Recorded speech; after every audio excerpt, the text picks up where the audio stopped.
Hello. अस्सलाम वालेकुम sir. वालेकुम जी। कैसे हैं जी सदा साहब, ठीक हैं आप? जी सर, शुक्र अल्लाह का। आप सुनाए सर। चले माशाल्लाह।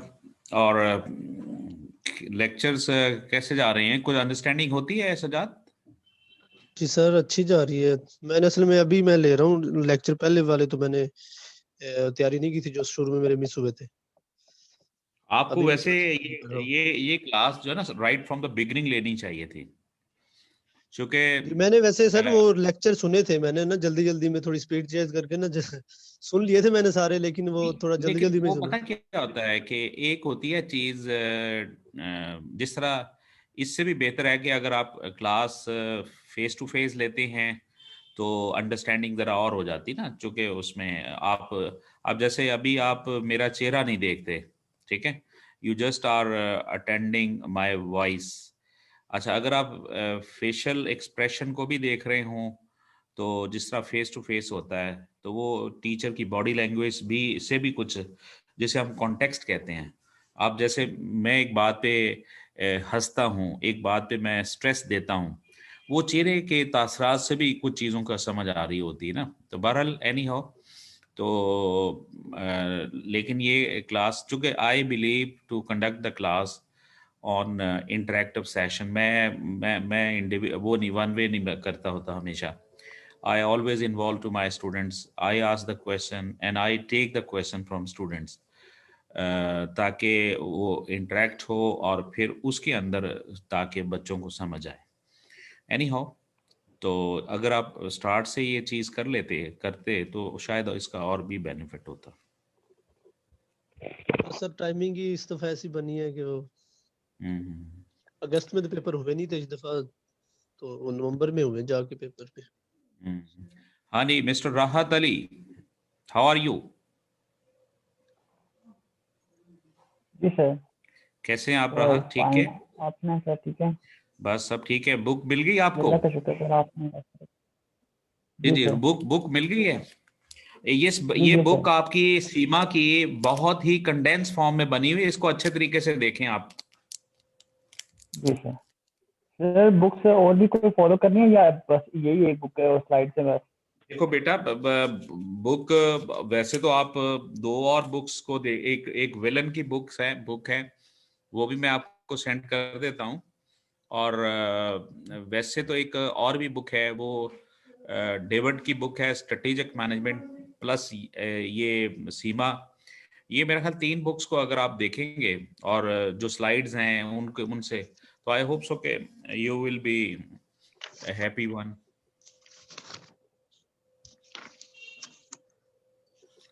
अच्छा जी, हम शुरू करें।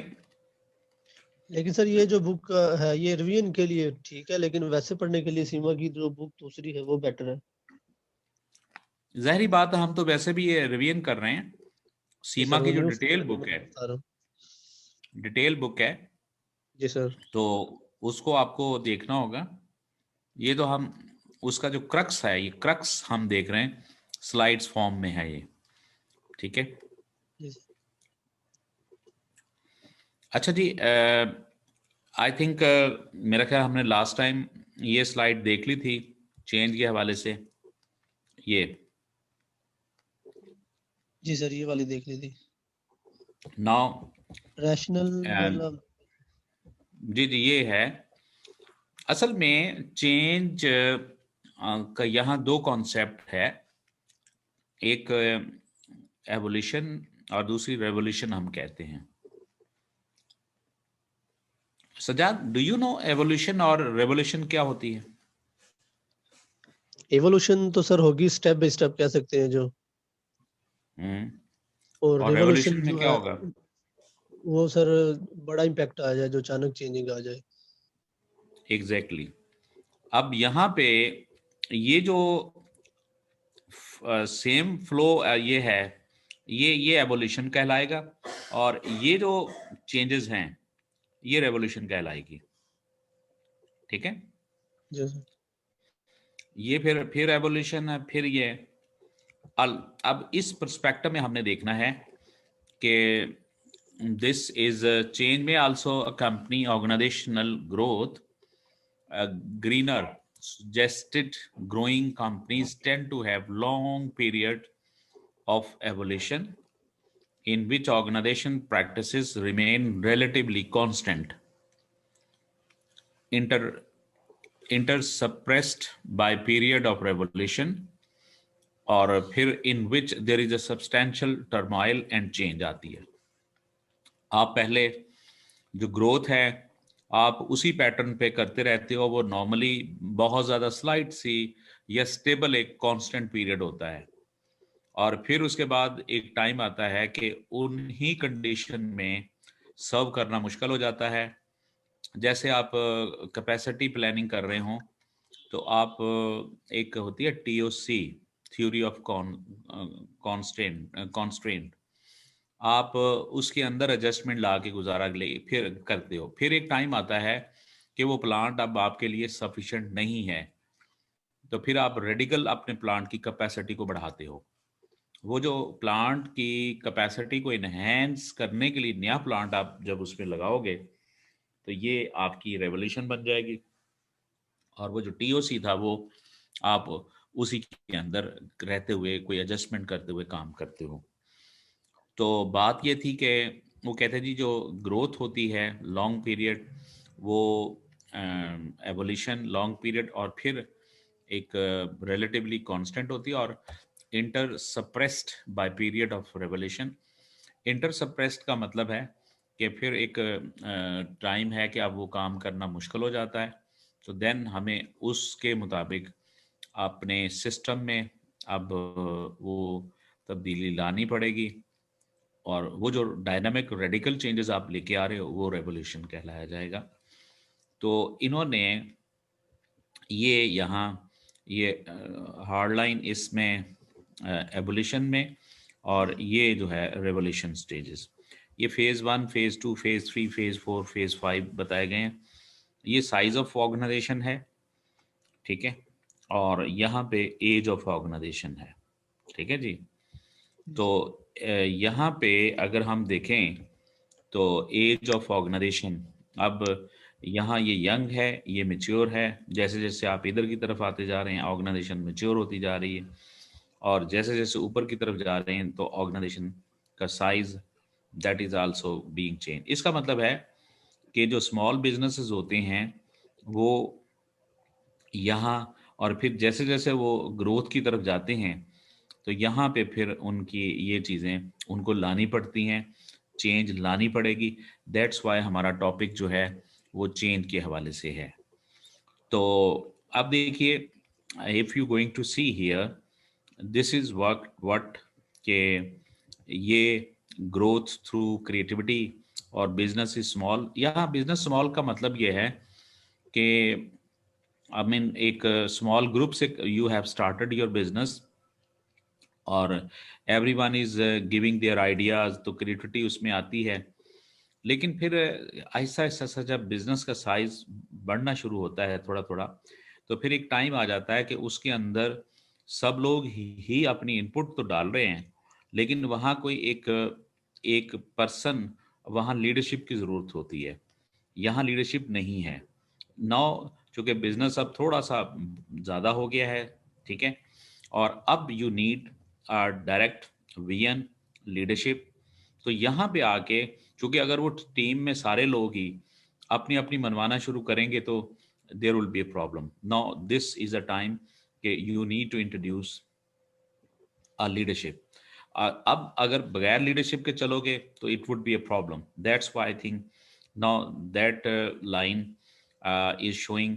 तो देखा ये क्या है कि यहाँ पे आप ग्रोथ थ्रू क्रिएटिविटी ले रहे थे, लेकिन ये ग्रोथ थ्रू क्रिएटिविटी जिसमें everyone is independent to make their ideas, लेकिन विदाउट लीडरशिप फिर बिजनेस अब इतना हो गया है कि अब आपको यू नीड है leadership and there is a crisis of leadership.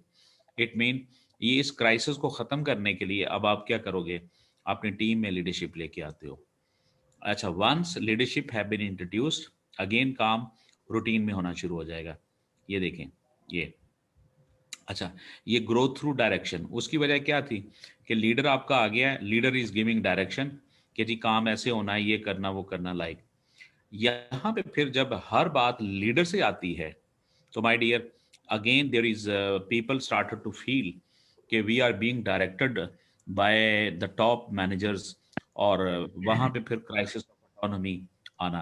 अब बिजनेस चूंकि और बड़ा हो गया है, पीपल फील कि हमें ऑटोनॉमी मिलनी चाहिए, mean authority, decentralisation, empowerment, decision making, चूंकि your most of the decisions are being done at the top.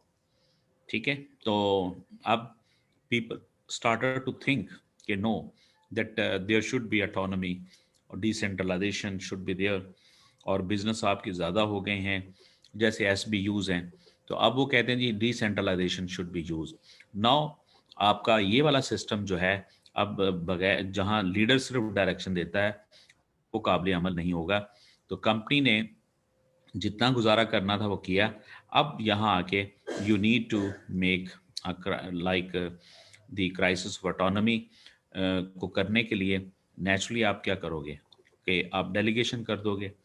अच्छा, जब आपने डेलीगेशन की तो अब डिसेंट्रलाइजेशन, यहाँ ग्रोथ थ्रू डेलीगेशन हो रही है। people, department, and their respective businesses are independent to make their own policies, to make their own strategies. No doubt they are connected with the top, but most of the decisions are made at this level. अच्छा, अब देखें क्या है कि delegation के ज़रिए से काम होते होते होते फिर हम यहाँ आ गए कि चूंकि डेलीगेशन अब इतनी है, उनको कंट्रोल करने का प्रॉब्लम आ जाता है। तो क्राइसिस ऑफ कंट्रोल आ गया कि आप उनको कंट्रोल कैसे करें। और इस क्राइसिस को फिर naturally you will be impose some control system, और उसको लाने के लिए आप क्या है, ग्रोथ थ्रू कोऑर्डिनेशन लानी पड़ेगी, इंटर डिपार्टमेंटल हार्मनी, ठीक है, करनी पड़ेगी। और फिर जब आपने यहाँ ये करना शुरू किया तो यहाँ क्राइसिस ऑफ रेड टेप का स्टार्ट हो गया। रेड टेप का मतलब यह है कि वहाँ पे लोग जो हैं वहाँ पे वो ये होता है कि जिस तरह आपस में कोऑर्डिनेशन, अब मार्केटिंग वाले अपने आप को प्रेफर्ड, टॉप वाले अपने आप को प्रेफर्ड समझते हैं। आपकी फाइल गई है कि जो डिसीजन करें, और वो फाइल को रख के बैठे हुए हैं, ये रेड टेप है। ठीक है, तो इसका मतलब है कि वहाँ पे चूंकि बिजनेस आपका और भी बड़ा हो गया है और उसमें कई ऐसे डिपार्टमेंट बन गए, वहाँ रेड टेपिज्म स्टार्ट हो गई। अब ये भी एक प्रॉब्लम है, क्राइसिस है, और उससे performance of the business would be hampered, would be stopped. Now यहाँ पे फिर आपने इस क्राइसिस ऑफ रेड टेप को करने के लिए आपने उसको ख़त्म करेंगे, कोऑर्डिनेशन लाएंगे, कोलैबोरेशन लाएं, और फिर इनके दरमियान जब ग्रोथ थ्रू कोलैबोरेशन की तो ये वो फिर क्राइसिस ऑफ मीन कि ये वो एक बेसिकली देना चाहता था कि ये मामला ऐसे फिर चल रहा है। ये एक मॉडल है, और अब आप यूं समझें कि ये एक चेंज है। तो चेंज ग्रोथ के साथ साथ चेंज बदल रही है। पहले क्राइसिस ऑफ लीडरशिप लाना पड़ा, फिर ऑटोनॉमी लानी पड़ी, फिर कंट्रोल आपको लाना पड़ा, फिर रेड टेपिज्म का क्राइसिस, उसको ख़त्म करना पड़ा, and so on like. So this red is tape का सर आपने क्या बताया था? रेड टेप का मीनिंग क्या बताया था आपने? रेड टेपिज्म होती ना सुर्ख फीते से, मतलब ये है कि ऐसा सिस्टम जिसमें आपकी फाइल और काम जो होते हैं उनको बिला वजह रुकावट डाली जाती। जैसे हमारे यहाँ क्या होता है कि जी गवर्नमेंट ने या यूनिवर्सिटी ने एक लेटर गवर्नर को लिखा हुआ है और वो उसके ऑफिस में पड़ा हुआ है, वहाँ जो लोग डिसीजन करने वाले हैं वो उसको जानबूझ के किसी न किसी तरीके से डिले करते रहते हैं। काम का टाइम पे ना होना और उसमें डिले करने को रेड टेप कहा जाता है। रेड टेप का मतलब है कि आपके काम को बिला वजह उसमें स्टॉपेजेस लगाए जाते हैं, और टाइम आप जो फाइल आपका विद इन 1 वीक फैसला होना है वो पता चलता है जी उनको 6 महीने लग गए। ये रेड टेप है। Got it? जी सर। हाँ जी, इस पे कोई क्वेश्चन प्लीज। अभी सर ये जो स्लाइड बनी है, ये बनी हुई है न्यू न्यू कोई ऑर्गेनाइजेशन होगा उस पे, अगर अगर ऑर्गेनाइजेशन न्यू ना हो उस पे ये हो सकती है चेंज वाली थ्योरी अप्लाई? देखिए उसका सजाद, फिर इसमें बड़ी क्राफ्ट सिंपल दूसरा बात बनेगा है। उसका? देखिए, वो ये बताना ये चाहते हैं कि मतलब आप असल में वो अब इस मॉडल का मतलब है आपको समझाना है। ठीक है, हो सकता है कोई ऑर्गेनाइजेशन इस लेवल पे पहुंची हुई है, कोई इस पे वो ये कहता है कि जी आप ऐसे ये पूछ जब रहा हूँ कि ग्राफ ने ऐसे ही जाना है, ग्राफ ने हमेशा इस तरह ही? देखो ये उसकी अपनी उसकी रिसर्च है ना, उसने हमें दे दी। अच्छा, अब हमें फर्ज करें हम समझते हैं कि ये ग्राफ कोई और पैटर्न अडॉप्ट करता है, तो हमें उसके लिए रिसर्च कंडक्ट करनी पड़ेगी। लेकिन जब हमने इस साहब को ग्रीनर को पढ़ना है ना, अगर आपको एग्जाम में उन्होंने लिखा कि जी ग्रीनर का क्या है जो concept of revolution and evolution, वो फिर माय डियर आपको यही करना पड़ेगा ना। ठीक है सर। ठीक है ना जी, चूंकि ये उसकी रिसर्च है। रिसर्च में ये होता है कि हम इसे चैलेंज कर सकते हैं, लेकिन उसके लिए मुझे फिर अपनी रिसर्च करके इसको गलत साबित करना होगा, या इसके अंदर मैं कहूँ जी कि इसके दरमियान में एक और क्राइसिस आता है जिसका उसने जिक्र ही नहीं किया। ओके फाइन, तो वो तो मामला अमल जारी रहता है। आप चैलेंज कर लो, मैं चैलेंज कर लूँ, कोई और कर लो, लेकिन जब आपको एग्जाम में उन्होंने कहा कि जी ग्रीनर की जो चेंज जो है वो ग्रोइंग कंपनीज का जो फॉलो अप है वो किस तरह होता है, वो फिर my dear you have to start from here. You place here size of the organisation, age of the organisation mean time. तो टाइम का मतलब है कि जैसे जैसे बिजनेस का टाइम गुजरता है तो वो मिच्योर होती है थिंकिंग में, सोच में, जिस तरह इंसान भी मिच्योर होता है। कि मेरा ख्याल अब शायद मैं उस तरीके से बिहेव ना करूं जिस तरीके से कोई बंदा यूथ में करता है। ठीक है, तो there is a difference, might be there will be a difference in my thinking in your thinking, why the age is the matter.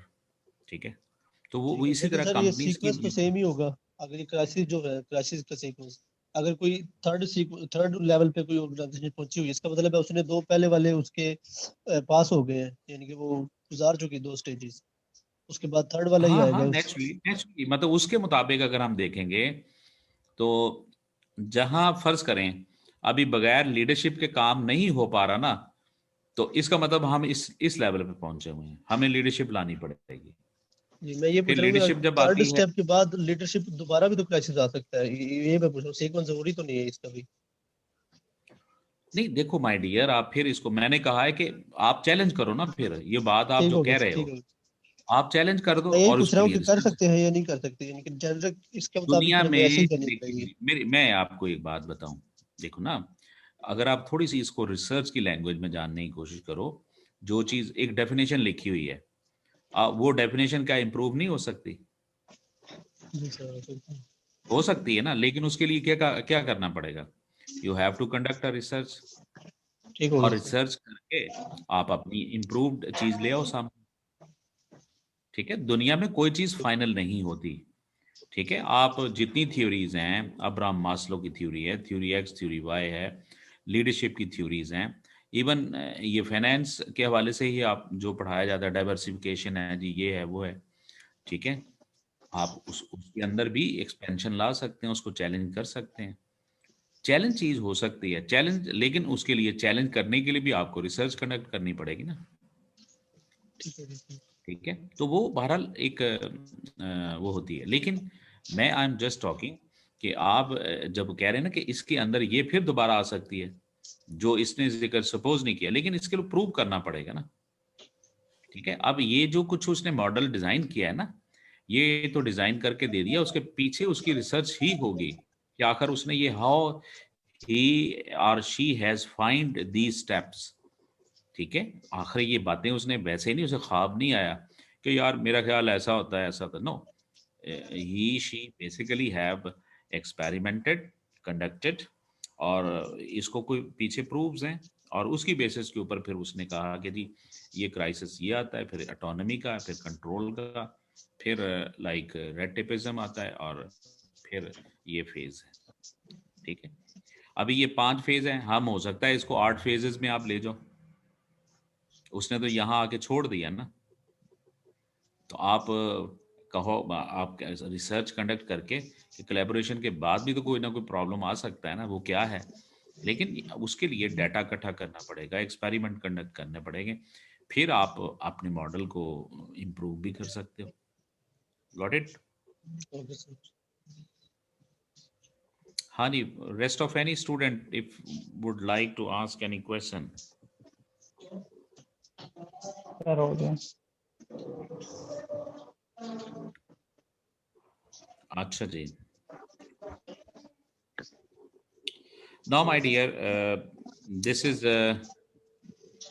the links between triggers, ठीक है। अब ट्रिगर्स के दरमियान भी लिंक्स होते हैं। देखिए ना, ट्रिगर कैसे आ सकते हैं, पीपल है, टास्क भी होता है, स्ट्रक्चर भी है, टेक्नोलॉजी भी है। तो trigger do not exist in isolation. अब ये लिविट ने ऑर्गेनाइजेशन सिस्टम में उसने कहा कि जो ट्रिगर हैं, अब हम जैसे कहते हैं कि जी पेंडेमिक, पेंडेमिक, लेकिन पेंडेमिक और भी किसी चीज के साथ लिंक्ड होती है, हो सकती है, ठीक है। Technology, people, people technology, task with structure, task with people, people with structure. So that is what, तो ब्रूक एंड लिटविन ने कहा कि जी 12 variable to analyse the factor of organisational change, ठीक है। तो वो ये कहता है कि जी whatever the trigger for change, manager must consider the impact on the change on the four interrelated variable and therefore the organisation as whole. अब वो ये कहता है कि जी जो भी है, लेकिन अल्टीमेटली जो भी आपको इस हवाले से देखना होगा, ये चार उसने वेरिएबल बता दिए कि people, technology, task, structure. Task का मतलब है कि जो उसे काम दिया जा रहा है, एक्टिविटीज, ये जिस स्ट्रक्चर में वो काम कर रहा है उसकी मतलब है कि जी अथॉरिटी है, सिस्टम है, वर्टिकल है, ये टेक्नोलॉजीज हैं। और इसमें अब what have been mention, mission and strategy, structure, task, requirement and individual skills, abilities, so external environment, leadership, management practices, working environment, motivation, individual and organizational performance, organization culture, system, policies, procedure, individual needs and values. Regardless of the type of change, it is important to clearly identify the problem or the reason for change before undertaking a change program. Clear है जी? Now we are going to talk about the types of change. So types of change is organization need to analyze the nature of change in order to identify the most appropriate way of managing the change.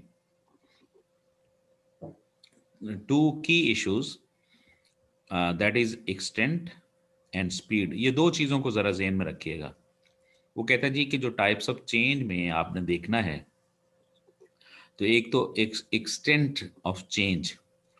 Extent of change से यहाँ मतलब है कि आपकी change किस हद तक, कहाँ तक, मतलब वो to whom it is going to impact. इसको मैं थोड़ी सी एग्जांपल अगर दूँ कि आप एक चेंज आती है, उसका इम्पैक्ट एक 1 माइल रेडियस के अंदर है, और एक चेंज है जिसका 5 माइल रेडियस के अंदर है। ये एक्सटेंट है, किस हद तक, ठीक है।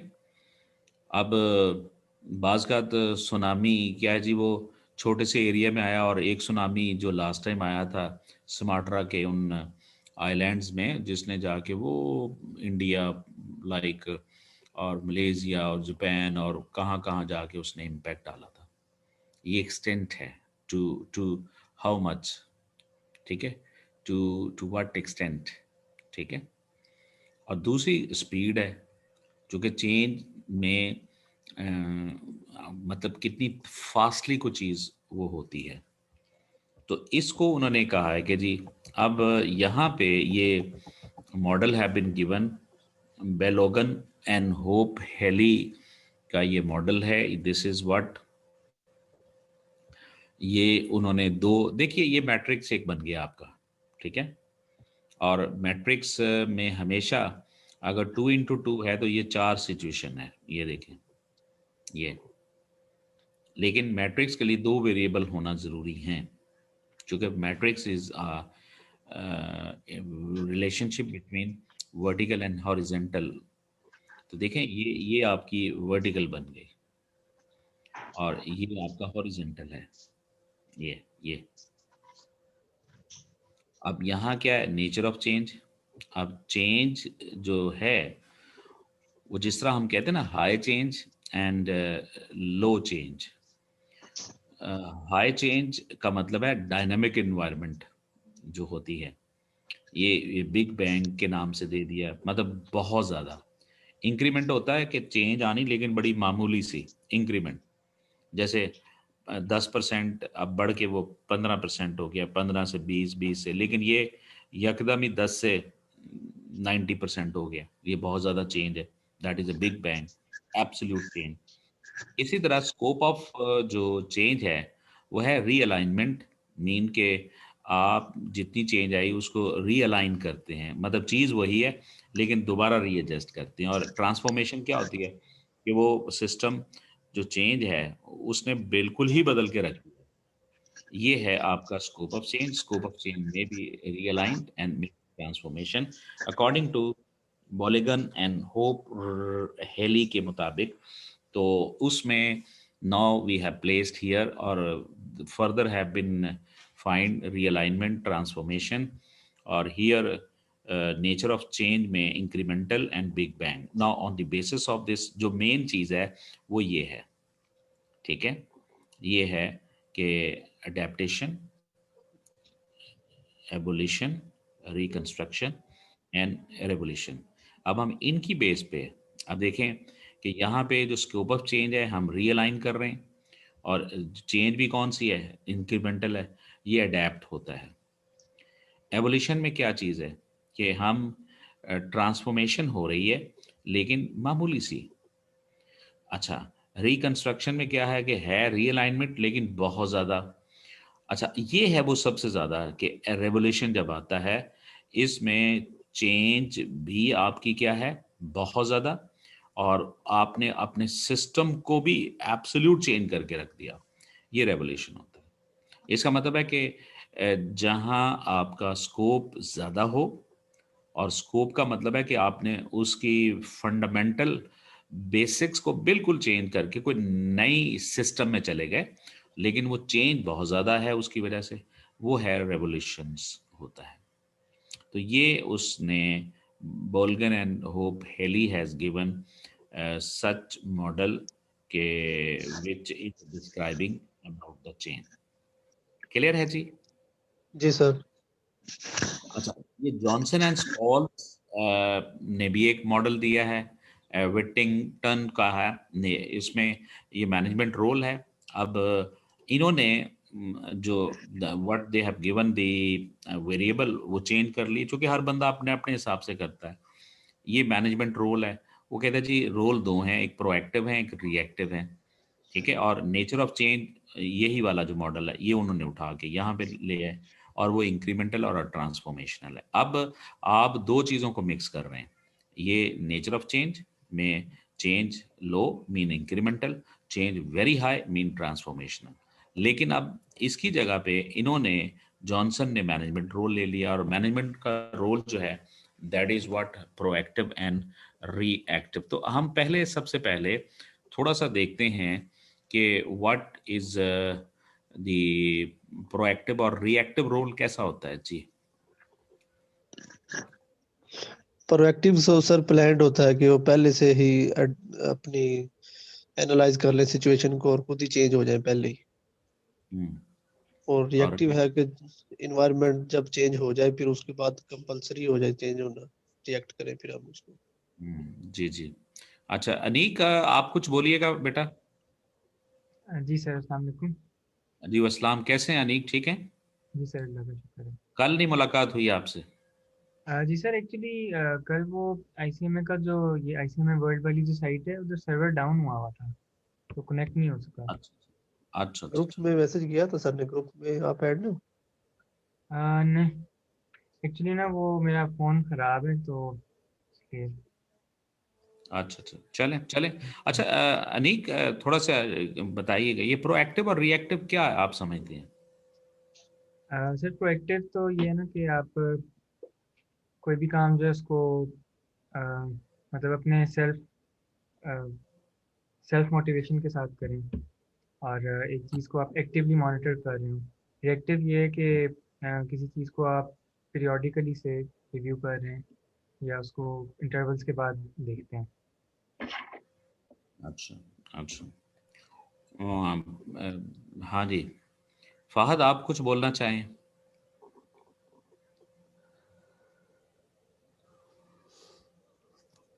Sir mister Fahad. प्रोएक्टिव में आप कंट्रोलिंग पहले से लगा देते हैं। सर असद बात करो।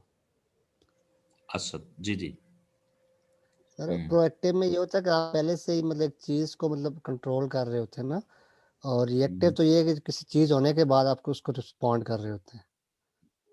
तो आप कौन सा वे ज्यादा बेहतर समझते हैं आजकल के टाइम में? Would you like to be proactive और रिएक्टिव? सर प्रोएक्टिव सर, इस मतलब जाहिर अच्छा, बात अगर है बाद में कुछ होने से। रिएक्टिव करूं तो इसको हम फीडबैक कंट्रोल कहते हैं, कह सकते हैं फीडबैक कंट्रोल। यस सर, क्योंकि वो तो इस जब मतलब चीज होने के बाद ही ना फिर आपको उसको रिस्पॉन्ड कर रहे होते हैं ना, तो फिर हम इसको एक तरह से कह सकते हैं फीडबैक रिस्पॉन्ड। एक्चुअली जब कोई भी चीज फिनिश फॉर्म में चले जाती है ना, बन जाइए, उस वक्त चेक करेंगे वो फीडबैक कंट्रोल है। जब आप किसी चीज को इनपुट लेवल के ऊपर चेक कर रहे होते हैं ना, अभी प्रोसेस स्टार्ट नहीं हुआ but you are going to check the quality of your inputs, वो फीड फॉरवर्ड है। और जो फीड फॉरवर्ड सिस्टम है वही प्रोएक्टिव सिस्टम है। Reactive yes role sir. ये होता है कि जब कोई चीज खराब हो गई, then you are going to take the action.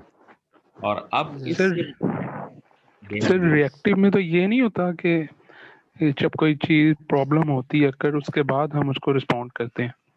That's what I am, मैं वही तो सर कहा भी है यही कि कह रहे हैं। मसला खराब हो गया है, एक चीज टूट गई है, अब वो टूटी हुई चीज को ठीक करने जाएंगे, वो रिएक्टिव है। ठीक है, आपका सिस्टम जैम हो गया, पहले चल रहा था तो आपने you have not taken action, चल रहा है जी, ओके, लेकिन अब खराब हो गया, अब आप उसे ठीक कर रहे हैं, ये रिएक्टिव अप्रोच होती है। प्रोएक्टिव में क्या है कि आप prior you take some sort of steps, ताकि वो जो chance of happening problem in future है, उसके चांसेस को आप ब्रेक डाउन कर देते हो, मतलब खत्म कर देते हो कि वो ना हो सके। ये प्रोएक्टिव अप्रोच है। Got it? ठीक, ठीक है। Yes sir. अब इसकी बेसिस के ऊपर they have just like given कि ये ट्यूनिंग है, लाइक मीन नाम है ट्यूनिंग, मीन प्रोएक्टिव अप्रोच है, लेकिन नेचर इंक्रीमेंटल है थोड़ी थोड़ी, मतलब उसमें।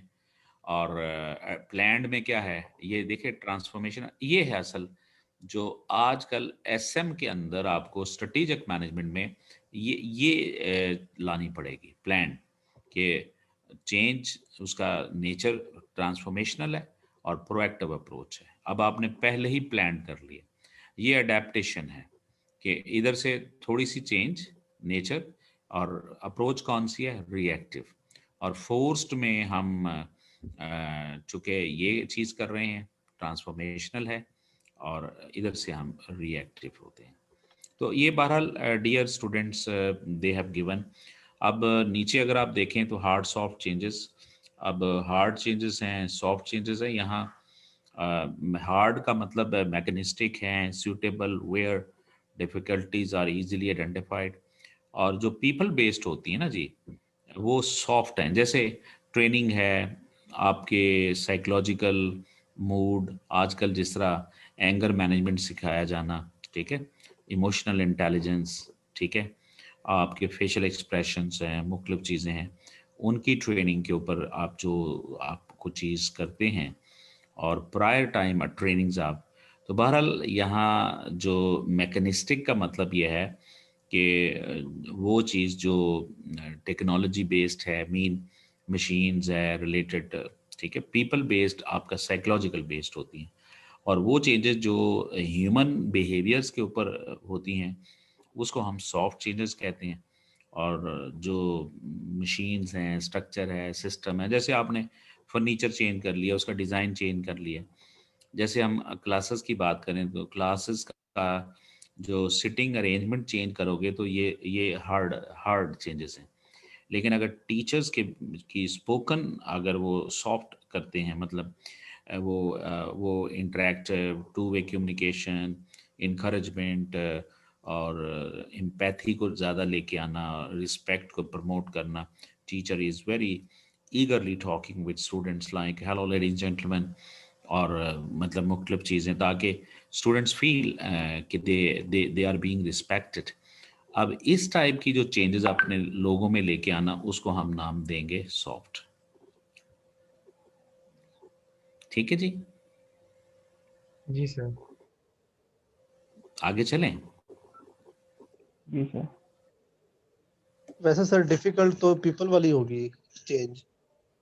ज़ाहिर बात है, दुनिया में मुश्किल काम है ही यही है।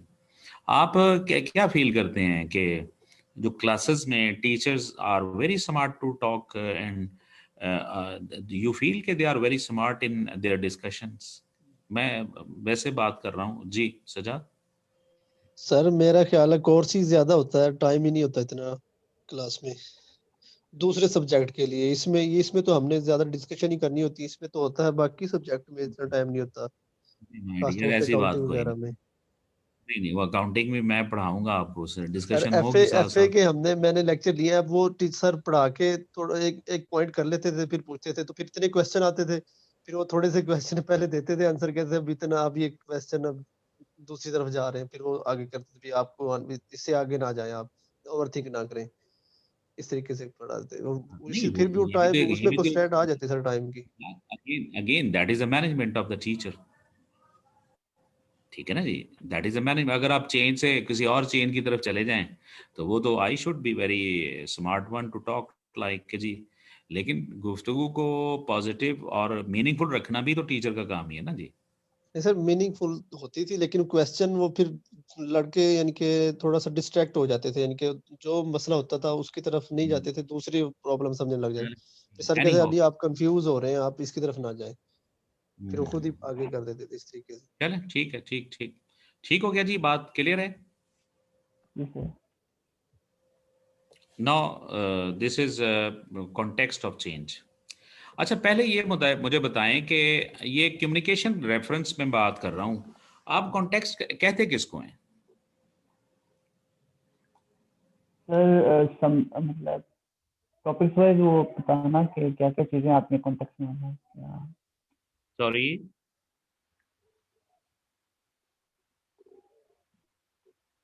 जी दोबारा बताइए।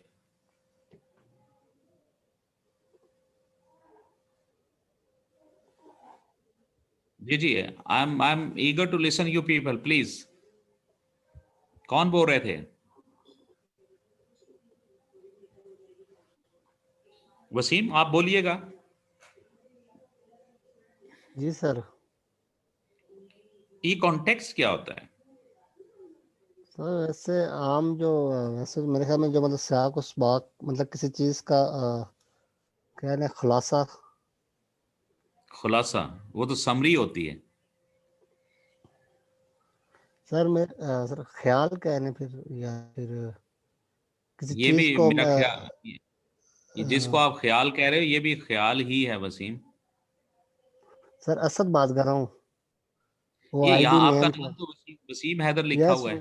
वो इस तरह के भाई भी यूज़ करते हैं बाज़ दफ़ा, तो फिर वो नेम में चेंज नहीं करता वैसे। अच्छा, तो मैं तो I am zoom ID.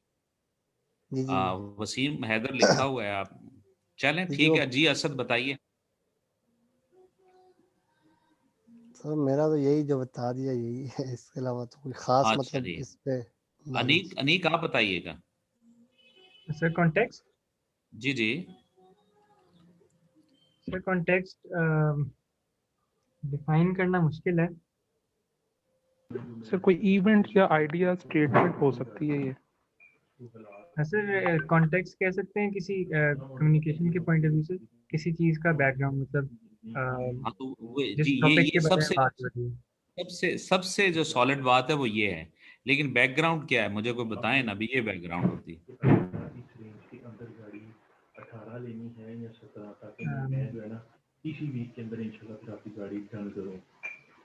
Managerial change का कॉन्टेक्स्ट। हेलो। आपने बेटा ये कोई किसी का माइक है ओपन है जी डिस्टॉर्शन प्लीज? आ रही है। Yes sir. नहीं वो डिस्कशन भी आ रही है, कोई किसी की वो है, जरा प्लीज जी काइंडली उसको। कोई बैक साइड बात कर रहा है। हाँ जी, कोई बात भी कर रहे हैं कोई अपनी। अच्छा जी, सजाद आप बोलिएगा। सर मेरे ख्याल में तो यही बन रहा है बैकग्राउंड, लेकिन मुझे आपका लेक्चर याद है, आपने बताया था कि जिस तरह हाई कॉन्टेक्स्ट और लो कॉन्टेक्स्ट आपने बताया था कि हाई कॉन्टेक्स्ट होगा जिसमें आप नॉन वर्बल यानी कि बात करते हुए फेशियल एक्सप्रेशन यूज करते हैं, उसको कहते हैं हाई कॉन्टेक्स्ट। इनफॉर्मल कह सकते हैं। नो इनफॉर्मल नहीं, बहरहाल आप ये भी वो जो है ना, जिस तरह मेन कल्चर इंटरनेशनल कल्चर की बात जो लास्ट टाइम भी हो रही थी, तो उसी हवाले से देखो, जो लो कॉन्टेक्स्ट नेशंस होती हैं वो बैकग्राउंड के ऊपर फोकस करके मीनिंग डिराइव नहीं करते, बल्कि they are listening the words. They are listening the words और उनसे मीनिंग लेते हैं। जो हाई कॉन्टेक्स्ट सोसाइटीज होती हैं वो अल्फाज से ज़्यादा जिस इन्वायरमेंट में वो बात की जाती है वो उनको मद्देनजर रखते हुए मीनिंग उससे कंप्यूट करते हैं। ठीक है, राइट वो हाई कॉन्टेक्स्ट होती हैं। मीन जैसे मैंने एक बात कही तो आपकी बड़ी तारीफ की, मैंने कहा यस यू आर इंटेलिजेंट, लेकिन हंसते हुए ये बात मैंने कही तो आप समझ गए कि यार पीछे मीनिंग कुछ, हालांकि मैं कह रहा हूँ कि यू आर इंटेलिजेंट, लेकिन आपने उसके जो मीनिंग डिराइव किए वो कुछ और थे। हालांकि मैं कह रहा हूँ यू आर इंटेलिजेंट, वो जो आपने मीनिंग डिराइव किए हैं वो मेरे लफ्जों की बेस पे नहीं किए, वो बल्कि मेरे चेहरे के तासर, मेरे जो जिस इन्वायरमेंट में जिस कंडीशन में वो मैंने बात की और जिस तरीके से की, वहां से आपने जज किया कि यार सर एक्चुअली ये कहना चाह रहे हैं। वो जो एक्चुअल मीनिंग आपने डिराइव किए हैं not on the basis of word that I have use, ये है कॉन्टेक्स्ट इसको कहते हैं। तो तो मतलब हो गया डिस्क्लोजर ऑफ स्टेटमेंट या डिस्क्लोजर ऑफ टाइटल। जी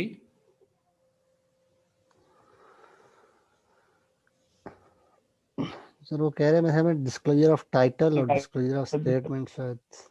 कौन मतलब कह जिस रहे हैं? तरह बुक होती है उसकी एक बुक का टाइटल, सर मैं कह रहा हूँ राहत सर, इसकी जिस तरह एक बुक का टाइटल होता है, मतलब कोई भी नाम है, तो उसका जो कॉन्टेक्स्ट का उसका ये मतलब होगा डिस्क्लोजर उसके है बीच में क्या क्या चीजें हैं, मतलब इस तरह। नहीं नहीं नहीं नहीं नहीं बेटा, नहीं नहीं नहीं, ये बात नहीं है। आप कॉन्टेक्स्ट होता है कि जिस बैकग्राउंड का मतलब उसके पीछे जो मीनिंग होते हैं, आपकी स्माइलिंग वही बात आप अगर हंस के कह रहे हैं, वही बात गुस्से में कह रहे हैं, वही बात आप, मैं आपकी तरफ हाथ मिलाता हूँ लेकिन आपकी तरफ देखता नहीं हूँ, हालांकि हाथ मैंने मिलाए, देख मैं किसी, आप समझोगे यार सर ने वार्मनेस का मुजाहरा नहीं किया। सर आप कोई पास्ट इवेंट हो सकता है? जी कोई पास्ट इवेंट हो उस ऐसे भी हो सकता है वो कॉन्टेक्स्ट भी हो का। सकता है, पास्ट इवेंट है। आप ये सारे वो फैक्टर्स हैं। अब आप लफ्जों को बेस नहीं बना रहे बल्कि उन फैक्टर्स की को साथ मिला के उसके मीनिंग डिराइव कर रहे हो। ठीक है, वो क्या है, वो आपका कॉन्टेक्स्ट होता है। तो कॉन्टेक्स्ट जिस कंडीशंस के अंदर जो आप बात कह रहे हैं, ठीक है, वो कॉन्टेक्स्ट होता है, उसको बैकग्राउंड कहते हैं। ठीक है, बाज का कहेंगे लफ्ज कुछ और हैं लेकिन उसके पीछे मीनिंग कुछ और होते हैं, और वो असल मीनिंग हैं। ठीक है, तो दैट इज वो हाई कॉन्टेक्स्ट होती है चीज़। एनी हाउ, अच्छा जी, ये एक कॉन्टेक्स्ट ऑफ चेंज है। तो again Balogun and Hope Hailey change kaleidoscope उन्होंने ये नाम दिया है कि जी जो चेंज है, चेंज मैनेजमेंट अप्रोच में ये वो चीज़ें हैं जिसको स्कोप है, जैसे how extensive are the changes which are required. देखा, वो स्कोप एक्सटेंसिव का मतलब यही है कि वो चेंज किस लेवल पे है, एक ग्रुप लेवल पे है, एक डिपार्टमेंट में चेंज है, एक 4 डिपार्टमेंट में चेंज है, एक पूरी ऑर्गेनाइजेशन में चेंज है, एक पूरे ऑर्गेनाइजेशन के ग्रुप में चेंज है, एक चेंज है पूरी पूरी ग्लोबल लेवल के ऊपर चेंज है। ये स्कोप होता है। ठीक है, जिसको हमने एक्सटेंड का नाम दिया था। टाइम अवेलेबल है, how much time is available to implement the change. Preservation, what organization characteristic should be preserved. अब जैसे देखो ना, आपको एक ऑर्गेनाइजेशन में चेंज लाने के लिए, जैसे आप ने ये है कि आपका जो सिस्टम है वो क्या होना चाहिए, वो डिसेंट्रलाइज सिस्टम, फ्लैट स्ट्रक्चर करना है। क्योंकि अगर आप फ्लैट स्ट्रक्चर नहीं करोगे तो वो काम हो ही नहीं सकता। ठीक है, जैसे आप ऑपरेशन मैनेजमेंट के अंदर आपने मुख्तलिफ मशीन्स की अरेंजमेंट करनी है, लेकिन आप उस तरीके से नहीं कर रहे तो वो चेंज तो नहीं आएगी ना। तो दिस इज व्हाट आपको ऑर्गेनाइजेशन करैक्टरिस्टिक्स के जो आपकी ऑर्गेनाइजेशन के करैक्टरिस्टिक्स हैं उनको आपको प्रिजर्व मीन उसको मेंटेन करना पड़ेगा, अदरवाइज वो चीज़ नहीं आती। Diversity, how diverse are people, experiences and opinion. Sometime change के लिए ये भी ज़रूरी है कि diversity in experiences and in opinion. अब एक्सपीरियंसेस का मतलब यह है कि अगर सब लोग एक ही एक्सपीरियंस के बंदे हैं तो उनमें मतलब डाइवर्सिटी कम है। अगर कुछ लोग ज़्यादा एक्सपीरियंस के हैं, कुछ कम एक्सपीरियंस के हैं, जिस तरह एज वाइज हम बात भी कर रहे हो, अगर आप देखो ना, आप लोगों की एक क्लास हो रही हो जिसमें सारी यूथ बैठी हुई है, उस क्लास में डाइवर्सिटी इतनी कम होगी। अगर एक ऐसी क्लास है जिसमें जॉबियन लोग भी हैं, फ्रेश लोग भी हैं, और वो लोग भी हैं जो हाई रैंक्स के लोग हैं, और they are about and 50+ and about 60, वो लोग भी आगे पढ़ रहे हैं।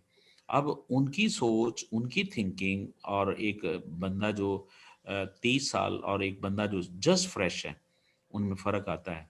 तो ये भी एक डाइवर्सिटी भी एक फैक्टर है। इसी तरह कैपेबिलिटीज़ हैं। Are the organization and its managers capable of managing and implementing change. फिर कैपेसिटी है। Are the necessary resources, that is financial, IT, time, management skill available to undertake the change. और readiness में यह है कि human के हवाले से वो कितना रेडी हैं, मतलब कितना किस लेवल पे हैं, क्या वो तैयार हैं मेंटली तौर पे। तो is the workforce ready to accept change. और पावर है, is there sufficient power to implement the change and overcome any resistance to it. ये है my dear change management approach. इसका मतलब उसके कॉन्टेक्स्ट में ये बातें हैं कि पहले हमें डिसाइड करना पड़ेगा scope, time available, preservation, diversity, capability, capacity, और रेडीनेस और पावर। Got it? जी सर। सर ये कलाइडोस्कोप का मीनिंग क्या है? ये होता है कि मतलब डिफरेंट चीजें मिलके जो एक चीज बनती है ना, फिर वो है कैलेडोस्कोप। मतलब sir, can we take this as an amalgam of different substances? Yes yes yes, exactly ऐसा ही है, combination of different things. Right sir. चलें जी आगे। जी sir. Now, as well as the 8 contextual features, the change kaleidoscope also identifies 6 design choices which affect the way change is implemented. अच्छा, आप सुनिए, वो कहते हैं जी इन 8 चीजों के अलावा, ठीक है, जो हमने कलेडोस्कोप बताया है, ये भी चीजें 6 डिजाइन चॉइसेस हैं कि आपकी ये स्टाइल और मुख्तलिफ ये चीज़ें भी उसको इम्पेक्ट करती हैं चेंज के हवाले से। उनमें एक क्या है, चेंज पाथ। ठीक है, कि टाइप ऑफ चेंज आप कौन सी लेना चाहते हैं, नेचर वाइज और स्कोप वाइज, जो हम पहले पढ़ चुके हैं। ठीक है, नेचर में क्या है, इंक्रीमेंटल है या बिग बैंग है। ठीक है, स्कोप उसका क्या है कि आप उसको करना चाहते हैं छोटे से लेवल पे, ज़्यादा लेवल पे। चेंज स्टार्ट पॉइंट, अब ये भी है कि where is the change initiated and developed. आप टॉप डाउन, ऊपर से नीचे आना चाहते हैं, या bottom up. Pilot sites are rolled out across the whole organization immediately. ठीक है, पायलट साइट का मतलब है कि आप पहले एक ख़ास चीज़ को टेस्ट करते हैं, या फिर rolled out across the whole organization immediately, या फिर यह है कि आप उसे रोल आउट करते हैं, जैसे नीचे वाली चीज़ को ऊपर कर दिया और ऊपर वाली चीज़ को नीचे कर दिया। Absolute change style. अब स्टाइल भी आपको देखना पड़ेगा कि चेंज लानी है, लेकिन कौन सा हम स्टाइल यूज करें, दैट इज कोलैबोरेटिव या कोर्सिव। ये कोर्सिव कौन सा होगा जी? The coercive would mean the forced type of change. कौन सा जी? The forced, implemented upon. हाँ, मीन अथॉरिटेटिव दूसरे लफ्जों में। जी सर। ठीक है, क्या हो जाएगा? अथॉरिटेटिव। कोलैबोरेटिव जो चीज बनेगी वो है टीम बेस्ड हो जाएगा, म्यूचुअली। ठीक है, अब फैसला हमने करना है कि जी हम कौन सा स्टाइल यूज करें, चेंज लानी है। अब ये कुछ सारी चीजें फाइनल नहीं है कि जी हम फोर्स भी करें, क्वेश्चन करें। No, I mean it again depending upon the situation. ठीक है ना जी? तो जी जी सर, मैं एक पॉइंट आया था माइंड में कि ये जो जिसका मैनेजमेंट स्टाइल है या डिज़ाइन चॉइसेस हैं सारी, इन सब में हम कॉन्टेक्चुअल फीचर्स को देख सकते हैं। जी जी जी बिल्कुल, लेकिन वो कहता है कि आपका जो डिज़ाइन चॉइसेस है ना, देखें अब आपने, हम वापस इधर आते हैं, ये तो हमने देख लिया कि स्कोप कितना, टाइम, प्रिजर्वेशन, डाइवर्सिटी, लेकिन वो कहता है जी इसके अलावा भी हमें ये चीज़ भी, अब जैसे इसका यहाँ ताल्लुक, उन्होंने स्टाइल की बात तो नहीं की थी ना, ये तो उन्होंने बात कही जी ये होना चाहिए, लेकिन ऑर्गेनाइजेशनल मैनेजमेंट की अपनी कमिटमेंट, उनका स्टाइल भी एक मैटर है। बाज का चेंज लाने के लिए आपको कोलैबोरेटिव स्टाइल जरूरी होता है, and sometime you need a coercive, authoritative, dictatorial style, what we call autocratic style you need. तो ये भी है। अब मतलब उस चेंज को लाना है, तो लिहाजा बजाते खुद जो है वो स्टाइल भी एक आपका अहम चीज़ है। इस तरह चेंज टारगेट है, what organization level does change relate to tactical और ऑपरेशन। आप चेंज लानी है तो वो टैक्टिकल लेवल के ऊपर लेके आनी है या ऑपरेशनल लेवल के ऊपर। इस तरह चेंज रोल है, who is responsible for leading and implementing the change, और चेंज इंटरवेंशंस हैं। So changes to structure and system, यहाँ इंटरवेंशन से मतलब है कि आपने वो काम, जैसे अगर आपने चेंज लानी है उसके लिए आपको अपने स्ट्रक्चर में तब्दीली लानी है, वो जो स्ट्रक्चर में तब्दीली लाओगे, सिस्टम में तब्दीली, वो है इंटरवेंशन। देखो ना, changes to structure and system, changes to organization culture, जब आपने कल्चर में तब्दीली लेके आ रहे हो, क्योंकि उस कल्चर के बगैर चेंज के वो चीज चेंज नहीं हो सकती। ठीक है, तो लिहाजा that is what that is going to be a problem. तो ये है वो चीजें, communication to staff, education and training for staff, you have to brought this sort of thing clear। अब कंटिन्यूस डिसकंटिन्यूस चेंजेस, अब कंटिन्यूस के साथ हम जो डिसकंटिन्यूस है इसे कंटिन्यूअल भी कह सकते हैं, CONTINUAL। अब फर्क ये होता है कि जो कंटिन्यूस है वो मुसलसल बगैर ब्रेक के, जिस तरह आज सारा दिन अगर 2 3 4 6 घंटे बारिश मुसलसल बगैर रुके होती रही, वो कंटिन्यूस होगी। लेकिन एक यह है कि बारिश हुई वक्फे वक्फे से, मैं 1 घंटा बारिश होगी, फिर आधा घंटा ब्रेक हो गया, फिर बारिश हुई, फिर ब्रेक आया, फिर, लेकिन सारा दिन बारिश हुई, वो कंटिन्यूस नहीं है, उसे हम डिसकंटिन्यूअस कहेंगे या कंटिन्यूअल कहते हैं। तो this is the difference between continuous and continual changes।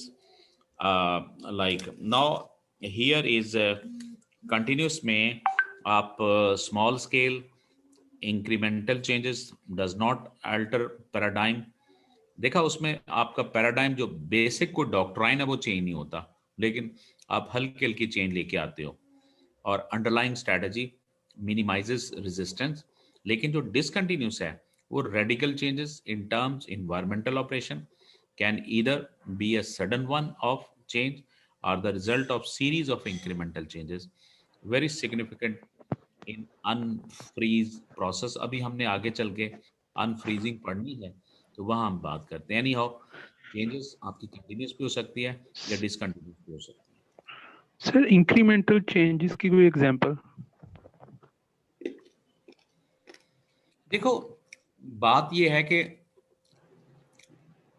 अगर बज़ाहिर देखा जाए तो हमारी जो मोबाइल्स के अंदर जो सिम्स जो भी है टेक्नोलॉजी, वो क्या है, वो उसको ऐसा ऐसा इम्प्रूव कर रहे हैं, बस ये इंक्रीमेंटल है. ठीक है. अगर मोबाइल का सिस्टम एब्सोल्यूट एंड्रॉयड की जगह कोई नई टेक्नोलॉजी जो बिल्कुल इससे डिफरेंट होगी, वो अगर लेके आते हैं, तो वो फिर क्या बनेगी? वो आप इसे यूं समझें कि जब हम डिजिटल से वो कीज वाला था मोबाइल, उससे हम जब शिफ्ट हुए इसके ऊपर आई मीन टच सिस्टम पे, एंड्रॉयड पे, ये एक रेडिकल चेंज थी. Is it? Okay, right sir. Okay sir, right sir. आगे चलें जी. Sir Yes. एक चीज माइंड में आ रही थी. जी जी जी जी. सर वो क्वालिटी मैनेजमेंट में जो हम एक चीज पढ़ते हैं, कॉन्टिन्यूअस इम्प्रूवमेंट, हम्म. सर वो भी मतलब वो भी इसके जैसी होती है, कह सकते हैं कॉन्टिन्यूअस. आप पहले बताइए कहाँ पढ़ते हैं आप? सर क्वालिटी मैनेजमेंट में पढ़ा था कॉन्टिन्यूअस इम्प्रूवमेंट. उसका एक और लफ्ज भी उसके साथ यूज होता है, काइजन सर था. काइजन. जी सर. अच्छा, अब आप अनीक बोल रहे हैं ना? जी सर. अनीक देखिए, अब फिर एक सवाल है, कंटिन्यूस इंप्रूवमेंट आपने करनी है, फिर एक सवाल है कि आपने डेली बेसिस के ऊपर करनी है या वीकली करनी है या मंथली करनी है. या देखो, कुछ कंपनीज ये होती हैं कि है तो कंटिन्यूस इंप्रूवमेंट है, लेकिन उन्होंने एक इंप्रूवमेंट लेके आए और अब 6 महीने तक वो काम उस पर करते रहे, फिर अगले 6 महीने में वो चेंज लाएंगे. ठीक है, या कुछ टाइम के बाद. तो कंटिन्यूस इंप्रूवमेंट उसका मतलब ये है, वो अगेन डिसीजन आपने you have to be taken either on a continual basis और that would be on a continuous basis. वो फैसला आप करेंगे. अब अगर हम देखिए, हम ऐसा करते हैं कि हम हर क्लास के बाद हम एक मीटिंग हल्की सी कंडक्ट करते हैं और उसमें डिसीजन लेते हैं, सोचते हैं कि हमारी क्या खामियां और कौन सा एरिया वीक है और उसे हम मजीद इम्प्रूव करना चाहते हैं, और हम डेली बेसिस के ऊपर करते हैं. ये कंटिन्यूस होगी बात. लेकिन एक ऐसा भी है कि हमने अब एक मीटिंग की और फिर अगली मीटिंग हम अगले सेमेस्टर में या 2 महीने बाद, 3 महीने बाद फिर हम देखेंगे, तो उसमें कुछ गैप, जब गैप आके फिर आप कोई एक चीज को बेहतर करने, वो कंटिन्यू हो जाता है. लेकिन ये सारी चीजें कंटिन्यूस इम्प्रूवमेंट में ही आती है, जिसको हम काइजन कहते हैं. फैसला आप करेंगे, वो ऑन ए रेगुलर बेसिस होगा या a bit irregular but regular fashion. जी सर, थैंक यू.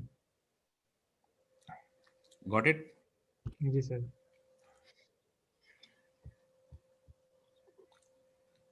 वैसे वो क्वालिटी मैनेजमेंट का अपना अनीक क्या थीम क्या है बेसिक, अगर मैं पूछूं what is TKM? Sir quality management का थीम एक तो ये है कि 3 मेजर चीज़ें थी इसमें. एक तो zero defects and zero wastage of resources inputs.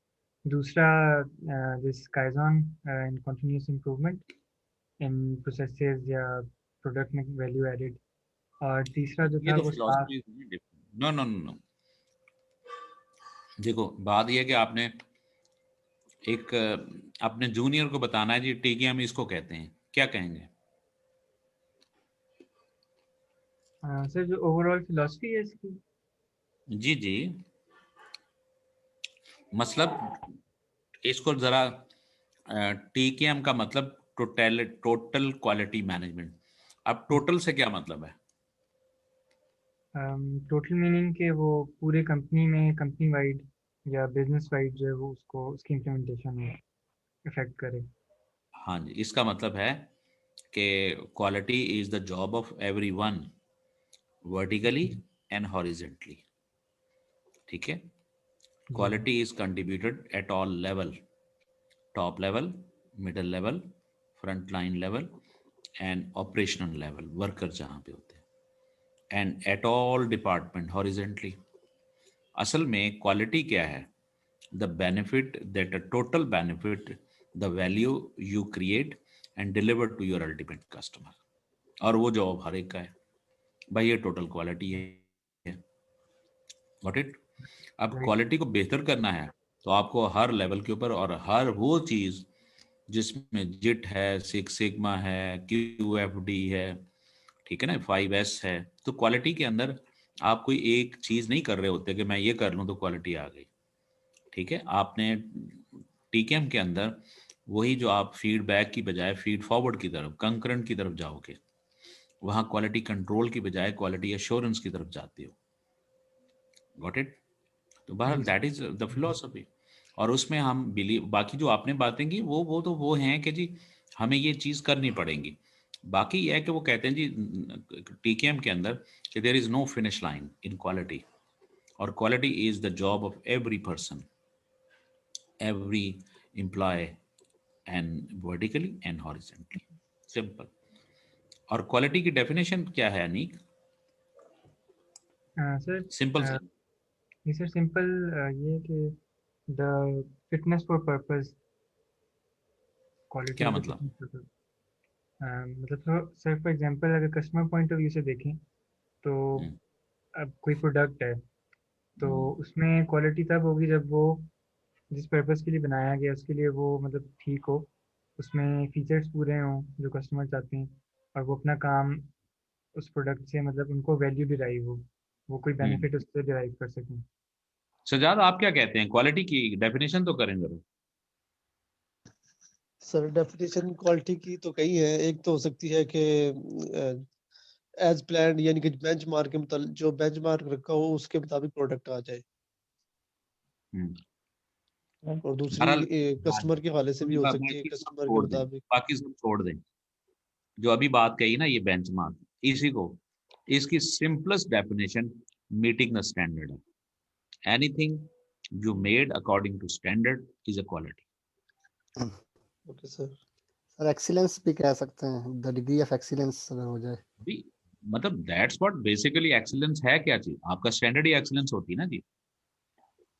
और Yes. मजे की बात है कि अगर आपने कोई स्टैंडर्ड सेट ही नहीं किया तो you cannot attain quality. Quality is simply meeting और एक्सीडिंग द स्टैंडर्ड, सिंपल। इसलिए मैंने अनीक से पूछा था, वो फिटनेस फॉर यूज है, वो भी बात वही थी, लेकिन आने वाले टाइम में आपने चीज़ों को सिंप्लीफाई करें।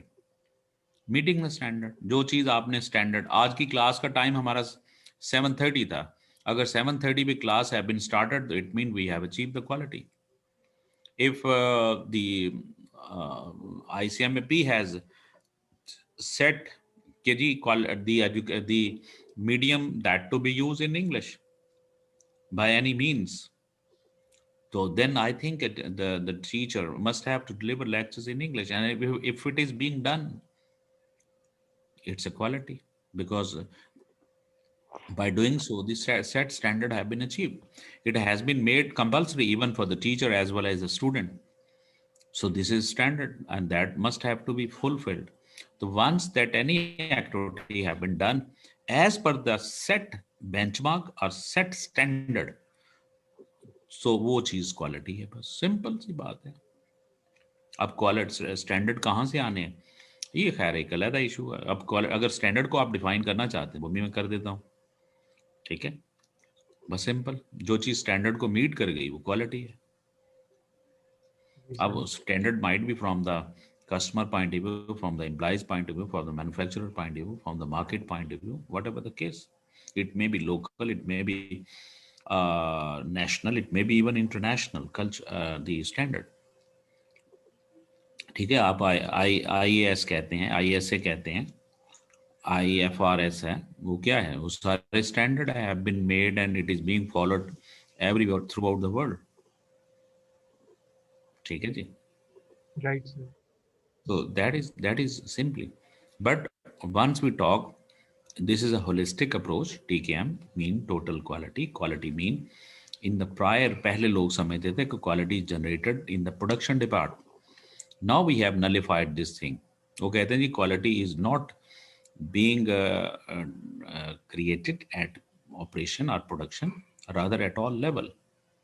Marketing people are contributing quality. So accounting people, finance people, HR वाले, ठीक है, प्रोडक्शन वाले, प्रोक्योरमेंट वाले, IT वाले, ठीक है, सेल वाले, सब they are contributing quality, or quality is what the total value that we deliver to ultimate customers. Okay. Sir एक क्वेश्चन है, ये इस टॉपिक से हटके सर, मुझसे किसी ने पूछा था ये IFRS और ISA में क्या डिफरेंस है? ये ISA की बात कर रहे हैं या IAS की बात कर रहे हैं? इंटरनेशनल स्टैंडर्ड ऑफ अकाउंटिंग और IFRS में क्या डिफरेंस है? IAS कहिए ना। जी जी। और आप जब ISA कहेंगे तो वो तो that is international standard on auditing बन जाता है, फर्क हो जाता है। ऑडिटिंग बन जाता है, ऐसे ही।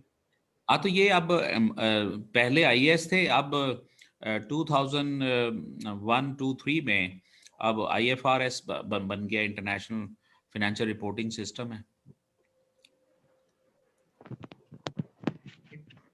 इसको मॉडिफाई करके उनका नाम ये रख दिया गया है ना, IFRS। ठीक है सर। आपके तो इसमें बहुत ज्यादा यूज होते हैं, तो लिहाजा you should be acquainted with all such sort of things.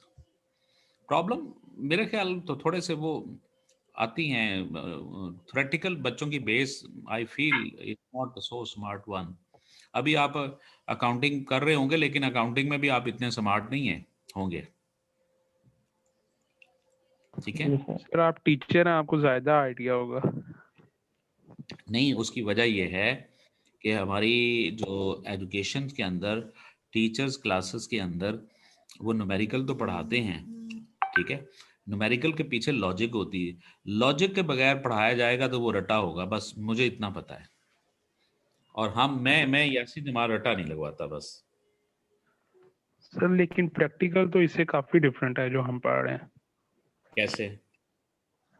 जिस तरह हम ERP में हम ओरेकल यूज कर रहे हैं, उससे तो ये काफी ज्यादा डिफरेंट है। फॉर एग्जांपल अगर हमने कोई मतलब कि लाइबिलिटी को ओरेकल में ऐसे कि किसी लाइबिलिटी को अगर डेबिट करना है, उसके लिए हम मिक्स इनवॉइस करते हैं, तो काफी ज्यादा मतलब डिफरेंट है इससे।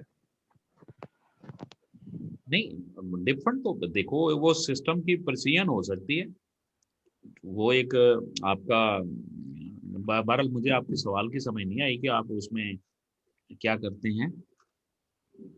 देखो, बात ये होती है कि एजुकेशन है, नॉलेज वो इंफॉर्मेशन है, और वो किसी चीज की जो हैपनिंग है उसके बारे में आपको बताती है कि वो है क्या चीज। मतलब अकाउंटिंग ने आपको बताया जी डबल एंट्री सिस्टम, उसके एलिमेंट्स बताएं, इनकम स्टेटमेंट कैसे बनती है वो बताया, उसका तरीकेकार बता दिया, बैलेंस शीट बता दी, उस पे तरीकेकार, उसके जो अजम्पशंस हैं वो बताए हैं। अब आने वाले टाइम में जो आपकी ऑर्गेनाइजेशन हो सकता है कोई मॉडिफाइड सिस्टम को अडॉप्ट करके बैठी हुई हो, बेस तो उसकी वही होगी ना।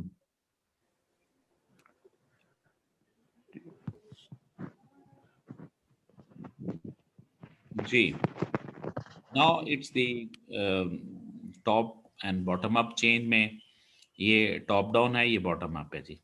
जाहिर बात है, टॉप डाउन में नीचे से ऊपर से नीचे, और बॉटम अप में नीचे से ऊपर। अब ये उन्होंने फीचर बता दिए, ये एडवांटेज और ये डिसएडवांटेज। ये टॉप डाउन में क्या है, determined, implemented by senior management, may need to be imposed। Advantage क्या है, फास्ट टू इम्प्लीमेंट और क्लैरिटी ऑफ ऑब्जेक्टिव्स। डिसएडवांटेज क्या है, अनलाइकली टू इनकरेज ओनरशिप और commitment to the plan changes. Bottom up में क्या होता है कि responsibility for change not solely with senior management, consultation with staff और employees contribute ideas. This is the features. Advantage: implies have a sense of ownership of the change program. Slow to disadvantage is slow to implement, unpredictable consequences, reduce senior management control. मेरा ख्याल simple है, आगे चलें जी. जी sir. Now this is culture and change. अच्छा, अब जैसा कि अभी बात हो रही थी कि in order to brought a change, you must have to make a change in the system, in the structure. तो यहाँ पे ये ब्लोगन और वो होप है बेली जो है, ये कल्चर वेब उन्होंने दी हुई है. और कल्चर को जब चेंज लाना है तो ये पैराडाइम से यहाँ मतलब थिंकिंग ले लें कि आपकी सोच जिस वे में, अब इसमें तब्दीली लानी है तो ये आपके कल्चर की चीज़ें हैं. जब ये बदलेगा तो पैराडाइम बदल गया आपका, मैं सोच का एंगल, और वो चेंज आ जाएगी. अब उनमें क्या है? स्टोरीज हैं, सिंबल्स हैं, पावर है, ऑर्गेनाइजेशनल्स, मीन यहाँ स्ट्रक्चर ले लें, कंट्रोल्स, रूटीन एंड रिचुअल्स वगैरह. तो ये माय डियर, जब आप इनको अपने कल्चर में लेके आओगे तो वो चेंज से कल्चर आपका बदल जाएगा.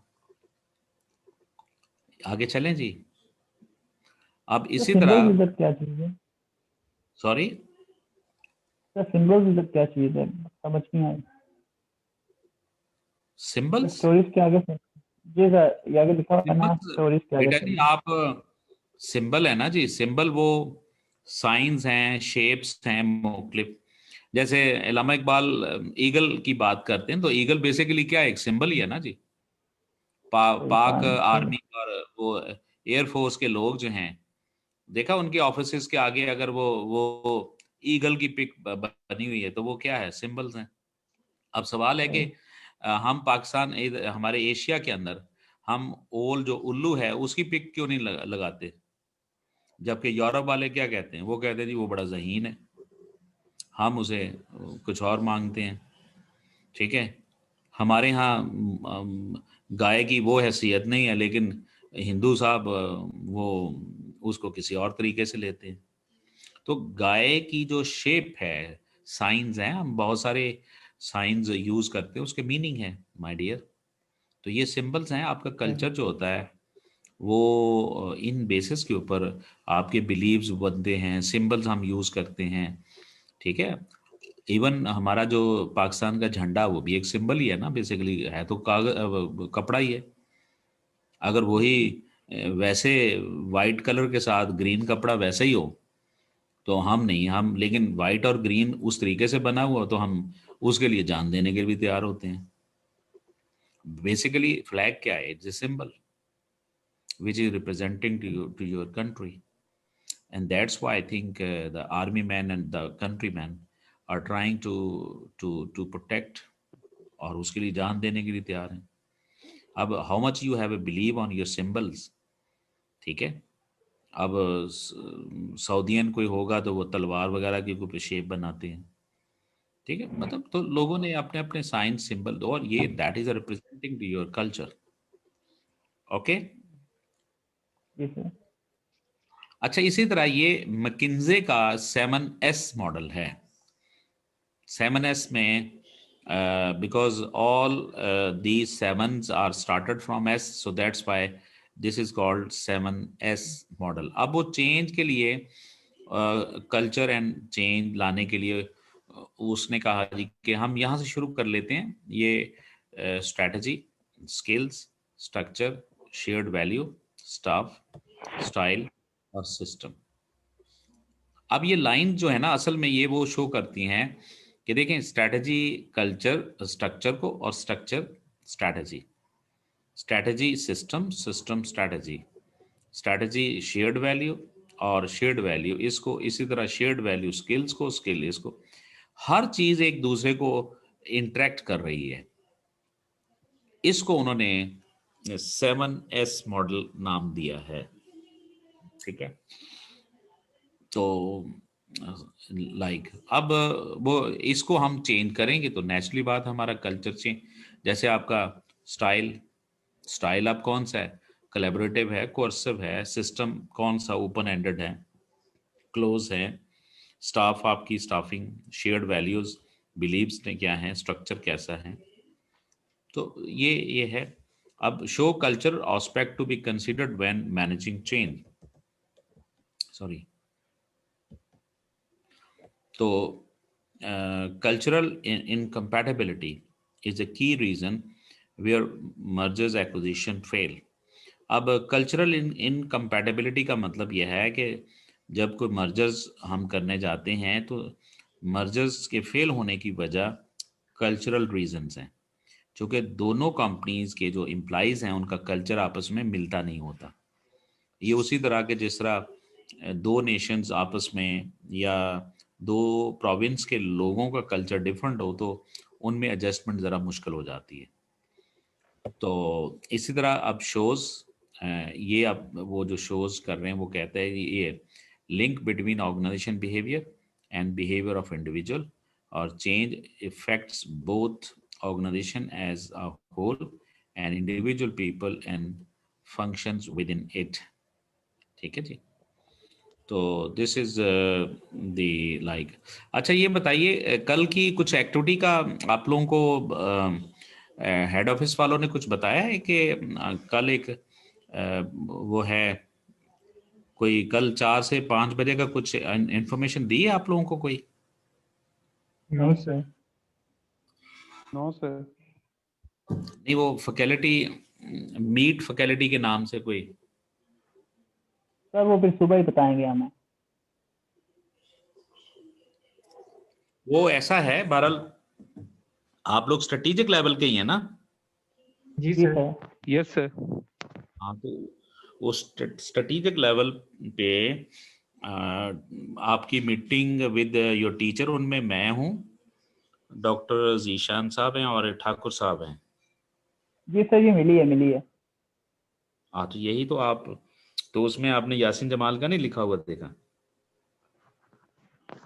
सर वो सर निशान का नाम याद है तो याद है। देखा है सर, देखा है। आपका नाम भी है और सर ठाकुर साहब भी हैं। हाँ सर ठाकुर ये सर। तो अभी आप कह रहे हैं क्या, हमें तो पता ही नहीं है। तो उसमें उन्होंने क्या बताया आप लोगों से? ये आप क्या मतलब आप ये पहले भी होती है एक्सरसाइज ऐसी?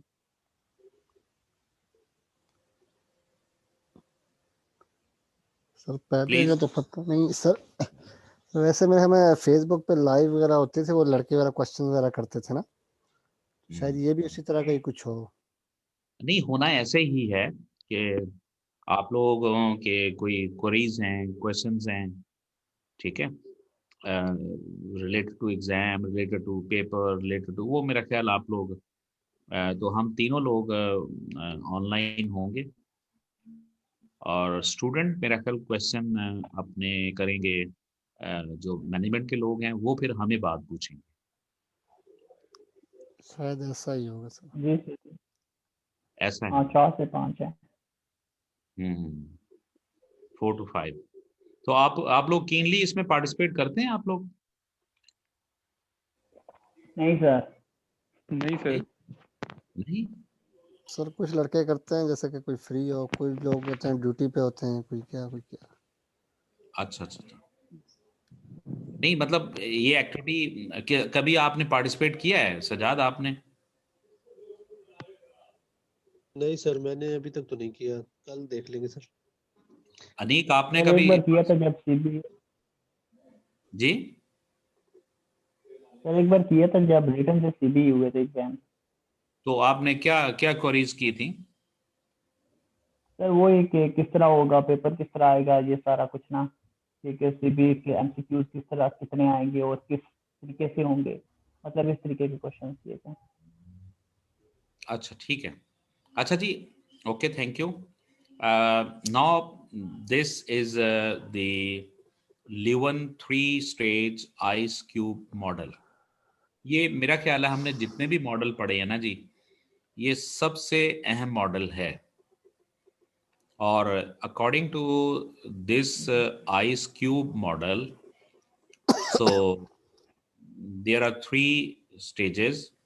वो कहते हैं जी, चेंज जब आप लाते हो तो चेंज लाने के लिए अनफ्रीज करना होता है, फिर चेंज लानी पड़ती है और फिर रीफ्रीज करना होता है।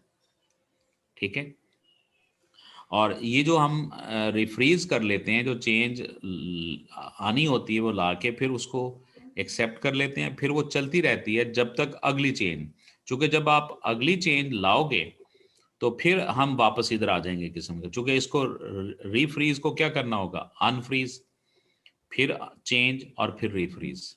इस वजह से according to this man the ice cube model has been given a 3 stages. पहले तो आप इस बात को जरा ज़हन में रखें कि Kurt ल्यूवन model describe 3 stages, and that is the unfreezing, change और refreezing. ठीक है, और this is the process of change according to the Kurt Lewin. अब देखें, इसको थोड़ा सा ऐसा समझें कि जिस तरह एक बर्फ़ हमारी एक ख़ास शेप में जब हम उसे वो हो जाती है तो वो रीफ्रीज्ड हालत होती है। इसको हमने चेंज लानी है तो उस मॉडल को, क्यूब को हमें मेल्ट डाउन करना होगा, मीन अनफ्रीज करना होगा। तो वो जब जैसे जैसे चीज़ मेल्ट होती है वो अनफ्रीज होगी, चूँकि अनफ्रीज करेंगे तो नई शेप में हम जाएंगे ना। तो अनफ्रीज टू दोबारा रीफ्रीज करने के लिए हमें अनफ्रीज करना होता है।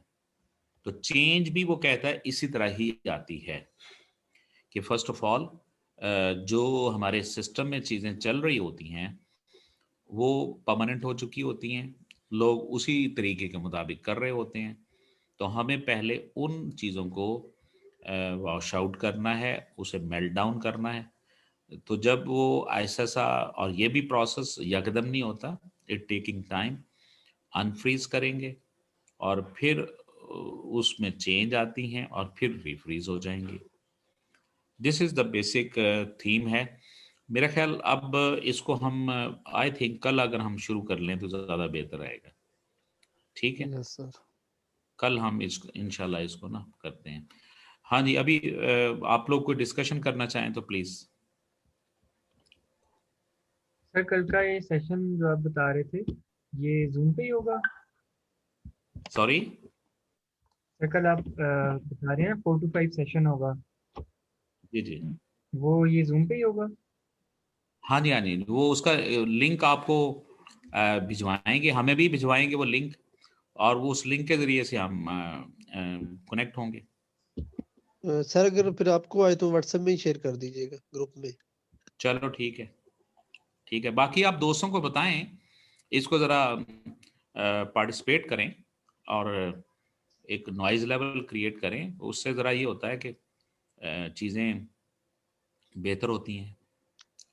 आई थिंक सर वो मैसेज ही करना पड़ेगा, वो इस तरह नहीं होगा जिस तरह हम इंटरेक्ट कर रहे हैं, वो इस तरह नहीं होगा। अच्छा, फेसबुक पे तो वो शायद हमें क्यूरी एक सेट लाइन करनी है। पड़ेगी, क्या करना पड़ेगा? राइटिंग में हमें करना कि मैसेज लिखने होंगे, मुझे लगता है वो कमेंट पढ़ेंगे लिखने होंगे सर। जी, कमेंट लिखने होंगे, इस हाँ, तरह मेरा नहीं ख्याल होगी वो सर। नहीं, ऐसा ही होगा कि जैसे असल में जो मेरा ख्याल है प्रॉब्लम वो ये हो जाता है कि शायद वो अवॉइड बाज़ करते हैं कि जी स्टूडेंट, हालांकि होना तो ये चाहिए कि स्टूडेंट जो लोग पूछना चाहें वो पूछें, इस तरह वो बात हम तक, और हम फिर उसको जवाब दे दें। अब मेरा ख्याल होगा कि आप लोग उनको क्वेश्चंस करेंगे रिटर्न में, और वो आपके जो क्वेश्चंस हैं उनको लेते हुए, जैसे वो एक क्वेश्चन मेरे हवाले से है फर्ज करें, वो मुझे पूछेंगे, मैं उनको फिर, वो वहाँ फिर हो सकता है कि आप लोगों को वो जो माइक आपका खोल देंगे, आप सुन लेंगे। तो बहरहाल इस टाइप की कुछ चीज़ है। तो यही चीज़ है, यही चीज़ है। तो हाँ जी, लेकिन बेसिक तो वो मेरा ख्याल है to help out to students for the preparation of exam. Yes sir. तो अब अगर उसमें ये है कि बहरहाल अंडरस्टैंडिंग होनी चाहिए, पार्टिसिपेशन होनी चाहिए, और वो आप लोग पूछें करें कुछ इस हवाले के साथ, लाइक। जी सर। ठीक है, हाँ जी, कोई और क्वेश्चन जी? सर ये सर कल फेसबुक भी ये जो आपने लिंक भेजा वो उसी से ही लेक्चर हम देखेंगे, क्योंकि वो Sorry? आईसीएमई की वेबसाइट पे तो वो प्रॉब्लम नहीं, अभी आज तो परसिस्ट हो कर गई रहा है है। वेबसाइट ओपन, वेबसाइट से अभी ओपन हो हो गई गई है। है, हो अभी गई तो हो गई है। नहीं देखो, आज तो मुझे उन्होंने, मैं तो देखो, मैं भी क्या करता हूँ कि वो मुझे लिंक वेबिनार के जरिए भिजवाते हैं, उसके जरिए मैं कनेक्टिविटी करता हूँ। तो इवन कल भी उनकी तरफ से ही, जो चूंकि उसके अलावा तो मेरे पास हम नहीं कर सकते ना, कि डायरेक्टली गूगल मीट तो हम नहीं यूज करते। जी सर, टीचर के लिए होगा, लेकिन स्टूडेंट का तो आईडी बना होता है, वो आईडी से लॉगिन होते हैं। Yes sir. हाँ, लेकिन हमें पता क्या है कि वो डेली उनकी जो है ना, वो जी जो सर। 3 मीटिंग्स होती हैं उसका हमें क्लास स्टार्ट होने से पहले या उसी टाइम तकरीबन 2, 3, 4, 5 मिनट पहले, चूंकि वो पहली क्लास जब फ्री होती है ना जी, जो जैसे मुझसे पहले होगी, वो फिर चूंकि उसके बाद ही मैं रिकनेक्ट होता हूँ, तो वो मुझे व्हाट्सअप करेंगे और वहाँ से फिर मैं कनेक्टिविटी लूँगा और फिर आपके साथ में हो जाता हूँ। सर जो लिंक तो होता है ना सर, उससे कोई भी ओपन हो सकता है, क्लास में कोई भी एंटर हो सकता है। तो ये फिर स्टूडेंट के लिए सिर्फ होता है कि अपनी क्लास ही वो अटेंड करे, इसलिए उनको लॉगिन होना पड़ता है। वो कोई इश्यू आ जाए फिर वो लिंक देते हैं, वैसे नहीं देते। हाँ, नहीं वो तो जो उनका है ना जी, सिस्टम, ये लेकिन रोल जो हमें है वो सिर्फ ताकि अटेंड हाँ, कर सके क्लास, हाँ, इसलिए होता है ऐसा ही है, लॉगिन। ऐसा ही ऐसा ही है जी। चलें जी, मेरा ख्याल nice meeting gentleman, all take care, और आई होप सो कि कल आप लोग पार्टिसिपेट कीजिएगा और इंशाल्लाह। डिस्कशन होती हैं कुछ इंशाल्लाह।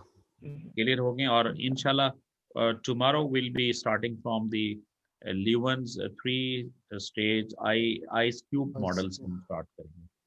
Okay, okay thank sir. You, खुदा थैंक हाफिज। You sir sir. हाफिज। हाफिज।